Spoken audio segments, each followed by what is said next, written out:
Hi, and welcome to Getting Biblical, the show where I drink too much and talk about my favorite Bible stories. I am Matt Smith, your host, and thank you for joining us today. Okay, so this is going to be a huge episode. I'm going to do my best to get through it all without derailing too much or going on a rabbit trail. You know how your boy has some issues with that, so please pray for me.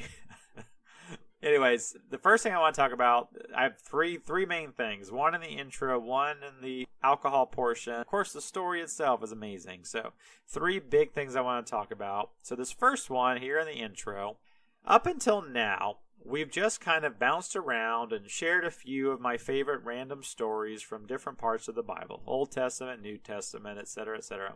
But starting with this episode, we're going to shake things up a bit. And by shake things up, I mean we're going to get a lot more neat and organized and structured, which is the exact opposite of shaking things up, I know. But we've decided to move to a more episodic formula for the show, at least for a while. The plan is to start with Genesis and go up from there. We're doing this for two reasons. One is that it's better for storytelling to lay a proper foundation so you can understand how it all fits together. So when I do different episodes like I have in the past where I'm just bouncing around, I'm having to give you here's where we find the Israelites right now, to set the stage. While that's all fine and good, and I will still do that in the future, it's better for you to have a fuller understanding of what all that means and how it all ties together, right? It adds more weight to the stories. So that's the first kind of reason for it all. And the second reason that we're doing this is, quite honestly, is it just makes it easier for me to go along in chronological order than to pick random stories week to week. I'm not transparent. I just try to make it easy for myself. But it's for a good reason. And a third reason, well, more like a convenient coincidence than a reason, but we're actually loosely timing this episode to coincide with a Jewish holiday known as Simchat Torah. Now, if you've never heard of Simchat Torah, it wouldn't surprise me. It's not quite as popular as, say, Yom Kippur or Passover. I don't think kids in New York get a day off from school or anything, but despite all that, it's a great, fantastic holiday. So you know how the Bible has a New Testament and an Old Testament? Well, the first 5 books of the Old Testament, Genesis, Exodus, Leviticus, Numbers, and Deuteronomy, they make up what we call the Torah, which is maybe a thing that you've heard before. It's the story of creation all the way through to really getting the ball rolling on the whole Israelites, the Hebrew thing. And really, there's so much more depth here that I'm just rolling over. There's so much here religiously, culturally, historically. There's a lot here in this term, the Torah, laws and everything that goes with it. And I do actually feel bad about oversimplifying it. There's so much more to go into, but I'm also not wrong in in what I said. I mean, it is the first 5 books. That is a definition of the Torah. So I'm not wrong. We're gonna stick to it. But anyway, the importance of these 5 books. So because of the importance of these 5 books, it's Jewish custom to make sure that we read them through once a year. So naturally, the efficient way to do that is to divide them up so that a little bit can be read, once a week or so, little smaller portions, bite-sized chunks, and so that you can do it over a year's time, with select passages being assigned per week, which are called Torah portions. Like, if you've ever seen a bat or bar mitzvah, like on TV or in a movie, and you've seen the kid read through the big Torah scroll and read out the Hebrew, whatever, that's not just a random passage. That's generally that kid's Torah portion, the weekly Torah portion for the week that they were born, right? Wherever their birth date lies on, and that's that week's portion, and that's what they're reading. And it's their kind of Hebrew Torah portion astrological sign, you're gonna get offended by that. That's a gross, that doesn't connect at all. But it's theirs, right? It's their Torah portion forever, and they will always remember it. And it's a really neat thing. So anyway, at the end of the year, when we finish up in Deuteronomy with the very last passage, and then we're getting ready to start over in Genesis with the first ever passage, that's when we have this holiday, Simchat Torah. and it's a celebration of the finishing up the year-long Torah reading journey and starting over in Genesis. And it's a big party, and synagogues will bring out their big, super expensive, handwritten in Hebrew Torah scroll and march it around the room and Congo line style, and there's singing and there's dancing and drinking and eating, and it's just a really joyful time to celebrate what is essentially the backbone of the whole belief system, right? It's super cool. Anyways, so my goal for the show was to connect with that day, that holiday. And we're a little bit past due. That happened about a week and a half ago, so I'm a little behind the ball. But that was what inspired a little bit, this idea to start over and start going week by week linear throughout the stories. We're going to be loosely following these Torah portions every week. And we're going to try to stick pretty close to them. I'll pull out the best parts of the stories from each week and talk about them here on the show. And some weeks are, to be honest, a little bit boring. They're like just 3 chapters of lineages of so-and-so had a son, what's his name? And what's his name had a son named Billy or whatever. And those are kind of boring, and they're not super fun to talk about. So we'll have filler episodes here and there for those weeks. And then, spoiler alert, I've got a Halloween episode coming up and a Christmas episode that I'm working on. We've got other stuff. So don't think for a second that you're going to be bored, other than more bored than what I've just spent talking about all this stuff. But we have a lot planned, and I'm super excited about it. So with that being said, let's talk about alcohol. So I was doing some research online about what booze I wanted to delve into for the show, and I stumbled across some stuff on YouTube that blew everything that I thought I knew about whiskey out of the water. So there's this new trend going around for whiskey fans where they've taken it upon themselves to create what they're calling infinity bottles.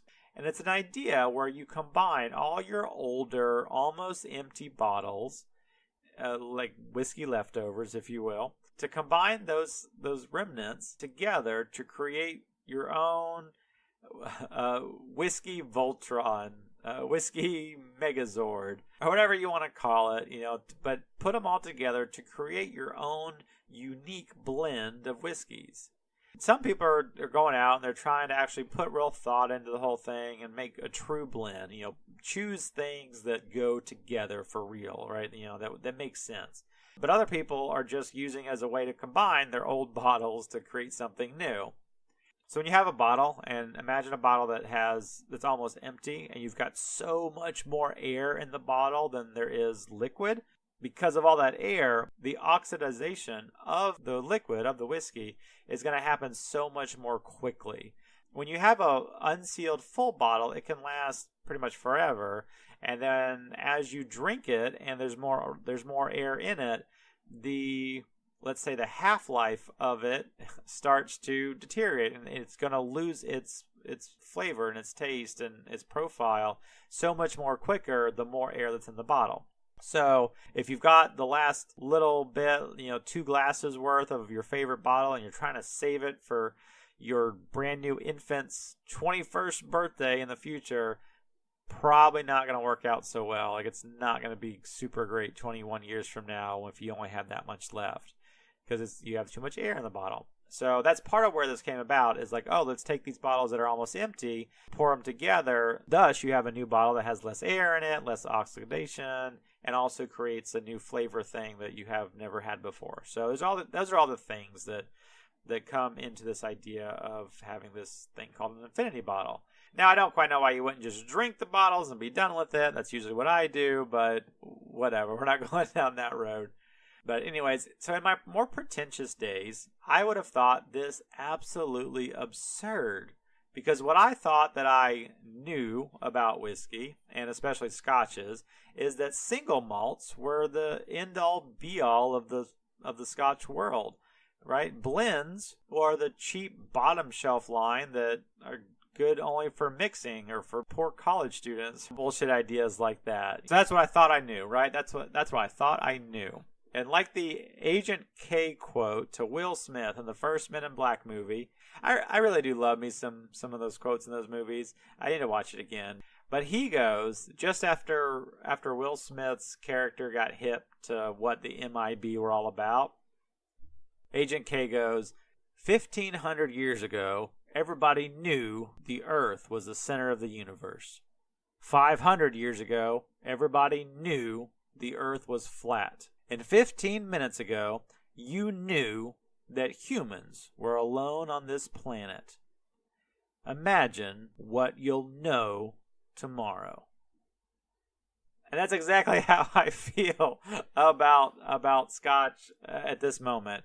And that's I've been better. I've been growing and maturing and learning and being less pretentious than I was in my earlier days. But they still like had roots right in my brain. So hearing this was just preposterous, just ridiculous. Like, why would you do that? But the more I thought about it, the more I really fell in love with the idea. So I had an old 1.75 liter Glenmorangie bottle laying around, and which it's a fantastic bottle because it's really just the size of a handle of thing, or it's not oversized, but it's the way they designed the bottle. It's super tall, and it just head and shoulders above everything else on my bar. It looks like an oversized promotional bottle. I've had girls come over and seen it on my bar and they're like, oh, like, why is it so big? And like, it's just a regular bottle. You can buy it in a lot of stores. It's not a big deal, but it looks impressive, right? So I ordered a custom label off someone on Etsy, and I had them put on there. It looks like a whiskey bottle, but it says Getting Biblical Podcast Infinity Bottle, and it's got the name on there, and it's super cool. You should definitely check out the Instagram. I'll put up a picture on there. I'm actually pretty in love with it. I'm pretty proud of it, and yeah, it's really cool. So anyways, in case I skipped over it, you call it an infinity bottle because once you get it full, you're not supposed to take a drink out of it unless you're replacing that volume of whiskey with something else, right? So you take a drink out, you put some back. That's the whole process. That way you'll never run out. It's infinite, right? It stays around. So as of today, I'm starting that tradition, and my goal will be that for every show that I do, when I'm drinking a whiskey family beverage, I'm not stupid, not beer or wine or whatever, but a whiskey family. For every show, as I'm drinking a whiskey product, I'll pour some of that episode's beverage into the infinity bottle. And then a year from now, we'll have a year's worth of shows and a really unique, and then we'll have this unique infinity bottle that just represents everything that we did on the show and all coming together. And more than likely a year from now, we'll take a sip of the infinity bottle and just realize that it's absolute trash. It has no business being in existence whatsoever, much like this show.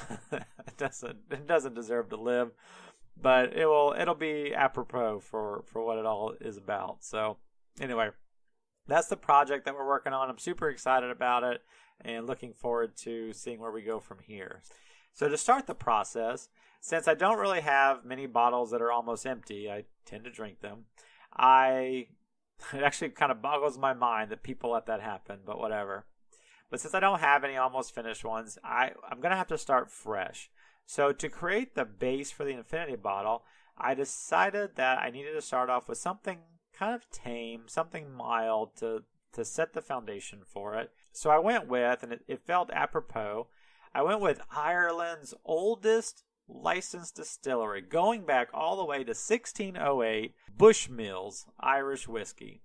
Now, Bushmills has several different lines in their brand, but I'm going with just their normal run-of-the-mill, I think they call it original, right? It's their smooth, it's budgety, it's a $20 price range, there's some other versions that are fantastic, and I absolutely recommend them.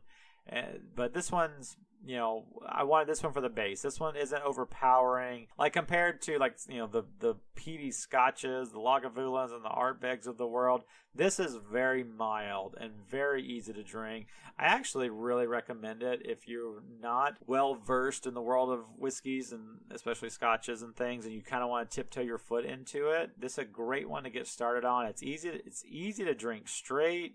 Throw some rocks on there. It goes down super smooth and easy, or mix it in some cocktails, whatever you want. It's very versatile. It's a really great, just basic, you're not going to get a lot of like pow out of it. There's not a lot of like, oh, like you can taste all the thing. Like it's good. It's just like solid, Does that make sense? Good Lord. It's been around 400 years. So they're clearly doing something right. So anyway, that's what I chose to be the backbone for my infinity bottle for the show here. And it's just, it's a neat project, and I'm excited. I was excited to talk about it and share with you guys on the show, and I think it's going to be magnificent. Anyway, on to the Bible stories. So here we are in the beginning, Genesis chapter 1. Now, before I start, one last thing, just a little mention. So there is a ton. There is so freaking much to talk about in these early verses. There is so much depth. Like, I'm going to do my best to stick to the stories themselves. But it's very difficult because, especially here in the beginning of it all, there are some fantastic in-depth theories. I mean, like to rival the fan theories we have for Marvel movies and Star Wars and Harry Potter. We could get on that level of dissecting word by word and just going into it and creating theories and understanding what's going on. Like, it's super interesting. Maybe we'll do episodes in the future. We'll do some biblical studies or biblical theory. That's just a theory, a biblical theory. That's taken, but whatever. We might do that in the future. But I'm gonna try to be good and stick to just the stories from here. But no promises, because there's so much. There's too much not to. Genesis chapter 1, verse 1. In the beginning. So it says that in the beginning the earth was without form and void. There was nothing anywhere. And it says God's Spirit was floating around everywhere, all the emptiness, and said, I guess he got tired of it all, and said, "Let there be light." And there was light. And from that moment there was evening, and then there was morning the first day. And on the second day, we aren't quite sure what's happening here, but God felt the need to separate all the water that was just floating around everywhere, all over the place. And he made an atmosphere for the earth. He separated the waters, is what it says. He collected the waters above and the waters below, right? Made a separation there. And on the third day, he pulled together the waters that he put on the earth and pulled them together to make the oceans. And then we had dry land that formed. And on that dry land, he created all the grass and the trees and the plants and everything that covered the world. So all the vegetation. And on the fourth day, he created the sun and the moon and the stars and the rest of the universe, the expanse of it all. And on the fifth day, he created fish and birds. Very specifically, just those two things, but fish and birds. And all the fish in the sea and all the birds in the air. And he gave them marching orders. He told them to go forth and multiply and fill the oceans and fill the air and populate the earth with more fish and birds. And on the sixth day, God created living creatures of the land, the cattle and the beasts and the critters and the dogs and the cats and everything that roams the land, everything that breathes air and walks on legs, created that on day 6. But it wasn't just that. He wasn't done.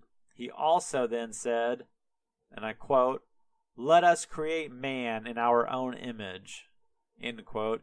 I'm not quite sure who he was talking to at that point, but he said, "Let us create man in our own image." And he created both male and female. So he created all the land creatures, all the land animals, and the people, humankind, mankind, created all that on the 6th day. And he looked over everything he had created over the past 6 days, the seas and the land and the fish and the birds and the animals and mankind, and was like super proud of himself and decided to take the next day off. So the 7th day was a rest day where he didn't do anything on that day. So then it delves into how exactly he formed man. And so it says, and this is important, he formed man from the dust of the ground and breathed life into him, and he became a living being. And he created a garden that had every type of plant in it and called it Eden. But in the garden he also placed 2 trees.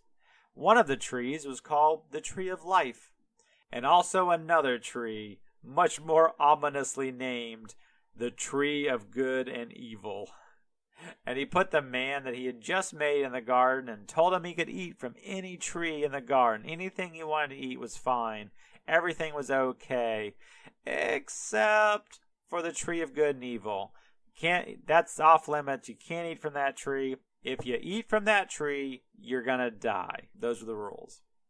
Also, by the way, your name is Adam, is what he told him, and said, also, I'm going to need you to get to work. I just created everything, and I need you to give them names. he literally just he created man and said, by the way, welcome to existence. Get to work. I have a job for you to do. So, maybe not as rude as all that. It says that God wanted Adam to have someone to work with him, and he paraded all the animals by Adam so that Adam could choose one that he wanted to be his partner, his soulmate or whatever. So Adam just spent the next, I don't even know, days or weeks or months or however long it took naming all the animals. Now poor Adam, he had just come into existence 5 minutes ago, and it just learned how to talk 3.5 minutes ago. And God's already go ahead, use your new linguistic skills to name all the animals. Which is why I think we have some really baseline animal names. Like at the beginning, he's just trying to put words together. He's just well, that's gonna be what was your name again, God? Okay, let's reverse that. You're gonna be a dog? You seem pretty cool. They just start mixing it up. How about cow, cat, rat, bat, right? And he probably just kept on going down that road. But then 2 weeks of naming all the animals on Earth, of him just getting bored of it, or just trying to get creative, he's how about giraffe? That's a pretty cool name. I like that. You're a giraffe. Or he's hey God, listen to this one. This is going to be great. See this big fat thing over here? I got the perfect name for it. Hippopotamus. Hippopotamus. Boom. Nailed it. That's how I see it going down. But anyway, so he names all the animals and looks through all of them. But he doesn't really find any that he thinks are all that great to be a companion. The dog's pretty cool, right? He's nice. The cat seems kind of like a dick. Nice to have around, but would eat you if you ever died. But he's I don't really see one that I really want to make my soulmate, my forever companion. And so God says, yeah, you're right. They won't work. So God makes Adam fall into a deep sleep and then opens him up and takes out one of his ribs and then heals him back up and uses the rib to make the first woman.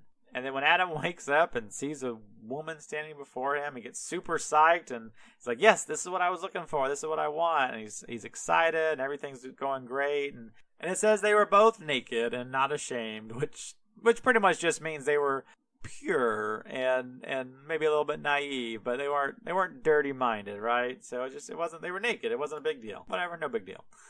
And now it says that the serpent was more cunning than any beast of the field. Also it could talk.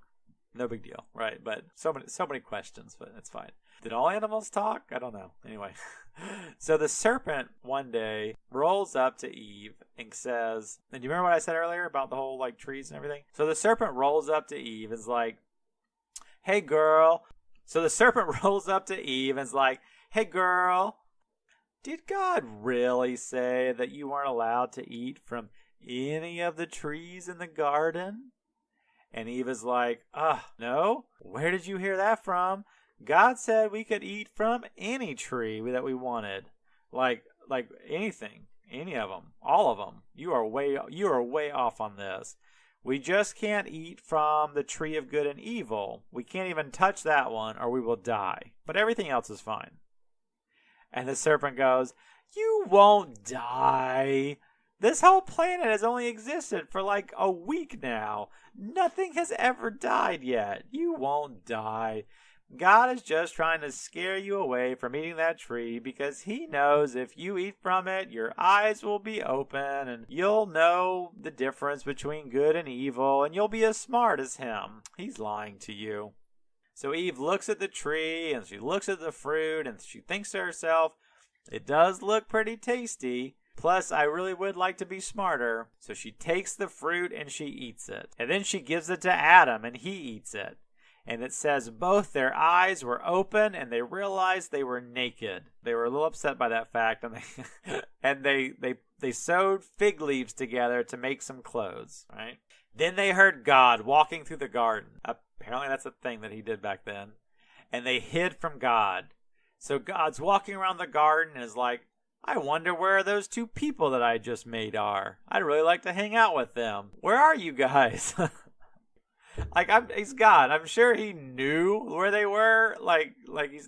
He knows what's happening, but he's just playing coy for whatever reason. So, I mean, it's the universe's first game of Marco Polo.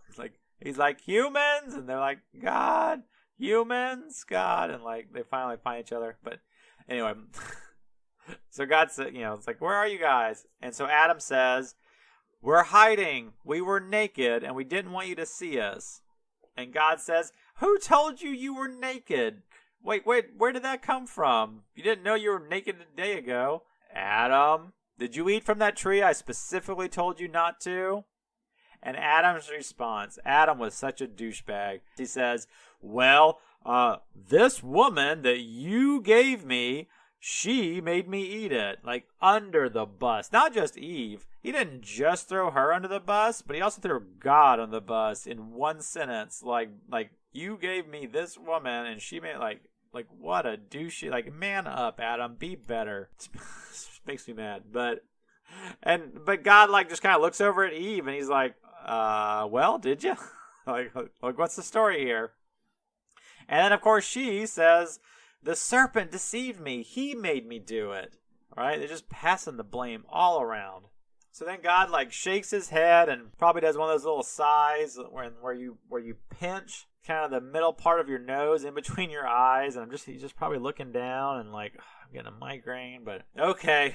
He's like, well, I told you not to do it. There's got to be some punishment, so here we go.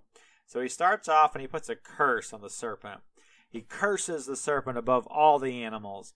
And he declared that the serpent would crawl on its belly forever. I don't know if that's when it had legs before, and now it lost its legs, and that's where we get snakes from that slither. I don't know. But then he keeps on going, and he curses the serpent and says that they and the woman's future children would hate each other forever and ever. Which I guess is why women don't like snakes nowadays. And then God has to turn to the woman, and he curses her. He curses Eve and says, from this day on, whenever you give birth, it's going to hurt, a lot. I don't understand how that is punishment that fits the crime, but that's what he cursed her with. And then he curses Adam. Because, by the way, so when Eve is getting, let's say, what they call it, tempted by the snake, when the snake's like, you won't die, you should definitely eat the fruit, and then it says she takes it and eats it and then gives it to Adam, there's no indication that she ran across the Garden of Eden to give it to him. He was probably right there. That guy did not stop her or say anything. She just did it and then hands it to him, and he's like, oh, okay, oh, sounds good to me. He's an idiot, and anyway, so he deserves to get cursed too. He was not blameless and whatever. So, but God curses Adam, and he says also that the ground itself is now cursed, right? The curse isn't just on Adam, but it bleeds over to everything. And because of Adam, things will not be easy anymore. Now plants will have thorns and thistles. Stuff won't grow freely and magically anymore. And he says also, from the dust of the earth I made you, so to the dust you shall return. Pretty much meaning that before this moment they were immortal, and this is when death became a thing, right? This is what happened. Then it says that God took some animal skins and made clothes for Adam and Eve so they wouldn't be naked anymore. And then it says, I don't know exactly who he's talking to, but God says, man has become like us, knowing good and evil. He must not be allowed to also take from the tree of life, for if he eats that, he will live forever. So apparently, that tree of life that we talked about earlier is like an immortality tree in the Garden of Eden. And he was allowed to eat from it the whole time until he ate from the tree of good and evil. And when he ate from that, then God's like, Ixnay, he cannot have the immortality tree anymore because that's going to create some problems. It's okay if he knows the difference between good and evil as long as he ends up dying, but he can't have both parts of immortality and knowing good and evil. Crazy stuff. Like, just, oh my God. Like, what the heck is going on? Anyway, I don't know. Yeah. Because God did not want Adam to eat from the tree of life and gain immortality, because he didn't want that to happen so badly, he puts a bouncer angel in front of the gate to the Garden of Eden.